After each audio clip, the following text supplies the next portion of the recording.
Muraho neza Storyteller Family. Uyu munsi ndasubiza abantu mwese mwari mufite amatsiko y'ibyavuye mu mabwiriza mashya arebana no gutanga visa ya Amerika, harimo green card ndetse n'ubwenegihugu muri rusange. Impamvu mpisemo gukora iki kiganiro nuko nabonye benshi muri mwe mukeneye ano makuru, kandi koko ano makuru ni ingenzi cyane cyane ku bantu muteganya kwimukira muri Leta Zunze Ubumwe za Amerika. Leta Zunze Ubumwe za Amerika zashyizeho amabwiriza atoroshye. Ano mabwiriza aha abayobozi bashinzwe gutanga visa uburenganzira bwo kwanga cyangwa se guhakana dosiye y'abantu bafite indwara zidakira, kabone nubwo izo ndwara zaba zitababuza gukora imirimo iyo ari yo yose. Ibi rero bishobora guhindura byinshi ku bantu babarirwa muri za miliyoni. Muri iki kiganiro reka dusobanukirwe neza amabwiriza mashya n'icyo avuga. Amabwiriza mashya atangwa na Department y'Ububanyi n'Amahanga ya Amerika araha abakozi ba ambasade ububasha bukomeye bwo gufata ibyemezo mu gutanga visas. Reka nguhe urugero. Ubu ngubu consular ashobora kuvuga ati uyu muntu ashobora kuzaba umutwaro ku butaka bwa Amerika kubera indwara ye, bityo twanze dosiye ye. Muri Amerika hari icyo bita public charger. Iki cyari cyaramenyerewe cyane ku bantu bakeneye ubufasha bw'imibereho, ariko ubu cyagutse cyane, bacyaguye kigera no ku ndwara zidakira. Nubwo ari indwara ziba zishobora kwitabwaho mu buzima busanzwe, byashyizwe muri red flag. Mu by'ukuri iyi niyo mpinduka ikomeye ibayeho mu itangwa rya visas mu mateka ya Amerika. Hano ngufitiye liste y'indwara zishyirwa mu majwi cyane kurusha izindi. Muri aya mabwiriza mashya, abakozi batanga visa basabwa gushaka neza niba umuntu usaba visa afite indwara zishobora gutwara amafaranga menshi yo kuba yavurwa cyangwa se bikaba byafata igihe kirekire. Muri izo ndwara harimo urugero nk'indwara y'umutima, indwara y'ubuhumekero nka asthma, kanseri, diabete, indwara y'ubwonko n'imitsi, indwara zo mu mutwe, indwara z'imikorere y'umubiri, ubunebwe bukabije cyangwa se umubyibuho ukabije wa wundi ushobora kuguteza ibibazo by'ubuzima, obesity. Gusa ahangaha ikintu gikomeye ni iki: urutonde ntago rwigeze rurangira.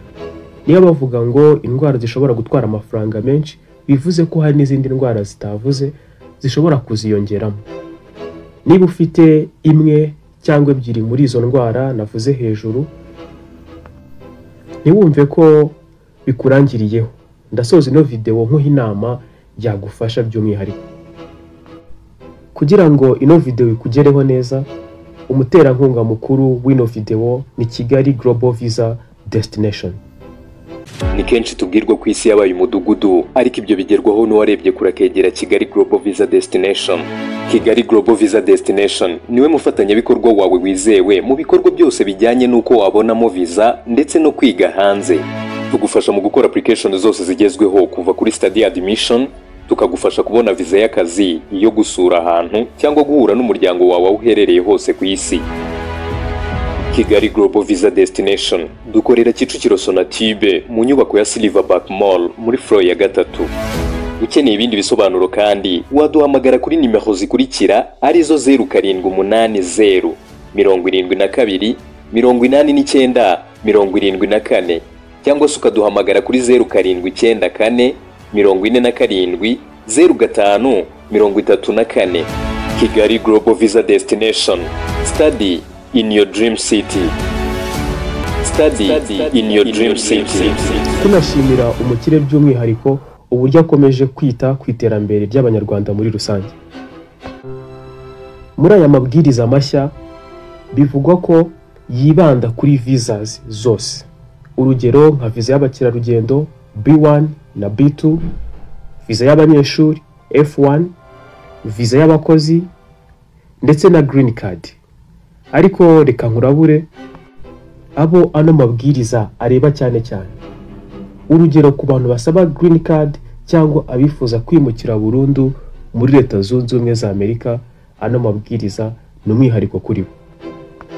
akongera akagaruka agonga abantu bakuze cyane, abafite indwara zidakira zisanzwe ariko zishobora kwitabwaho mu buzima bwa buri munsi, abafite ibibazo byo kubura umwuka mu gihe baryamye, abantu bafite umuvuduko w'amaraso ukabije, abantu bafite umubyibuho ukabije ushobora kubateza ibibazo by'ubuzima, obesity. Ushobora kwibaza uti ese ko mfite asima ishobora gutuma nangirwa kubona visa? Mu mabwiriza mashya birashoboka. Niyo mpamvu abantu bari kubona aya mabwiriza mu buryo butandukanye. Abaharanira uburenganzira bwa muntu bari kuburira Leta Zunze Ubumwe za Amerika ko hari ikibazo gikomeye muri ano mabwiriza mashya.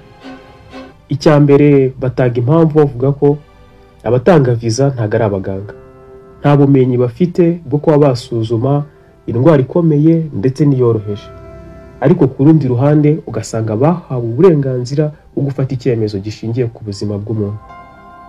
Icya kabiri, visa application ntago isaba amakuru arambuye, details ku buzima bwawe, ariko umukozi ashobora kukwangira ashingiye ku bitekerezo cyangwa se uko abona indwara yawe. Icya gatatu, indwara zidakira abantu babana nazo neza mu buzima busanzwe, urugero nka diabete na asima, usanga nazo zishobora gutuma ukekwaho kuzaba umutwaro w'igihugu mu gihe udafite ubushobozi buhagije bwo kuziyitaho. Abaharanira uburenganzira bwa muntu bavuga ko ano mabwiriza afite isura y'ivangura rishingiye ku buzima. Ese wowe ni kubibona? Kuko biragoye kubona igihugu cyaba gifite abantu bafite ubuzima bwiza 100%. Gusa ku rundi ruhande, Leta ya Amerika yo ivuga ko ari ukwirinda ko igihugu kizishyura amafaranga menshi yo kuvura abantu baturuka mu bindi bihugu, gutakaza amategeko ya public charger, kugabanya abinjira bafite indwara zishobora kuzatwara ingingo y'imari nini. Ariko mu by'ukuri nk'abakurikirana hafi politics ya Amerika, uku ni ugushyira mu bikorwa itegeko ryashyizweho na Trump ryo kugabanya abimukira baturutse mu bindi bihugu badafitiye akamaro Leta Zunze Ubumwe za Amerika. Nowadays, uyu munsi tuvugana, abantu babarirwa muri za miliyoni bafite diabete, miliyoni nyinshi zifite asima, abantu benshi bafite umuvuduko w'amaraso, umubyibuho ukabije urushaho kugenda wiyongera ku isi. Biragoye rero ko abantu bangana gutyo wabashyira mu cyiciro cy'abantu bazafatwa nk'abazabera umutwaro igihugu cya Amerika. Bikomeje gutya bishobora gutuma umubare munini w'abantu batabona visa, nubwo bafite ubushobozi bwo kuba bakwitunga ndetse no gukora akazi kose. Icyo wowe ukwiriye gukora mu gihe wifuza visa ya Amerika, fata neza cyangwa se tegure neza ibisubizo ugiye gutanga, umenye icyo ushobora kubazwa ku buzima bwawe, witegure before yuko ujya muri interview. Garagaza ko ufite ubushobozi bwo kwivuza niba hari imwe mu ndwara twavuze ufite cyangwa se ubana nazo. Jyana inyandiko za muganga zigaragaza ko indwara yawe ikurikiranwa neza ku buryo nta kibazo yateza, kandi ko itagukuriraho ubushobozi bwawe bwo kuba wakora. Ikindi kintu kandi cy'ingenzi wakora, kurikirana amakuru mashya dutambutsa hano kuri Storyteller Rwanda umunsi ku munsi, kuko amabwiriza nk'aya ashobora guhinduka isaha n'isaha igihe icyo ari cyo cyose. Storyteller Family, aya ni amabwiriza mashya ya Leta Zunze Ubumwe za Amerika agaragaza impinduka ziri mu itangwa rya visa muri ibi bihe turimo. Niyo mpamvu twashatse kubagezaho ukuri kuzuye mu buryo bwumvikana kandi butarimo kuba bwatera abantu ubwoba, ahubwo ni ukubaha update, mumenye amakuru agezweho n'ayahe. Mumbwire icyo mutekereza muri comment. Ese aya mabwiriza urumva ari ivangura rishingiye ku buzima bw'abantu cyangwa hari ukundi ubibona? Ndagushimiye ko wafashe umwanya wawe ugakurikira Storyteller Rwanda. Mwe mwese mwakoze subscribe, muri ab'agaciro cyane. Duhuriye muri video ikurikira. Thanks for watching. Ni kenshi tubwirwa ku isi yabaye umudugudu, ariko ibyo bigerwaho n'uwarebye kure akegera Kigali Global Visa Destination. Kigali Global Visa Destination niwe mufatanyabikorwa wawe wizewe mu bikorwa byose bijyanye n'uko wabonamo visa ndetse no kwiga hanze.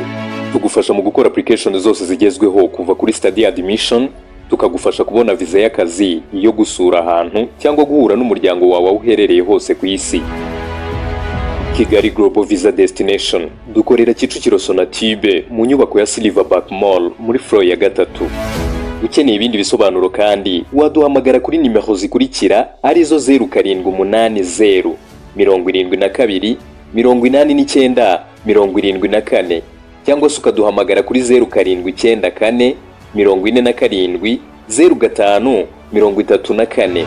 Kigali Global Visa Destination. Study in your dream city. Study in your dream city.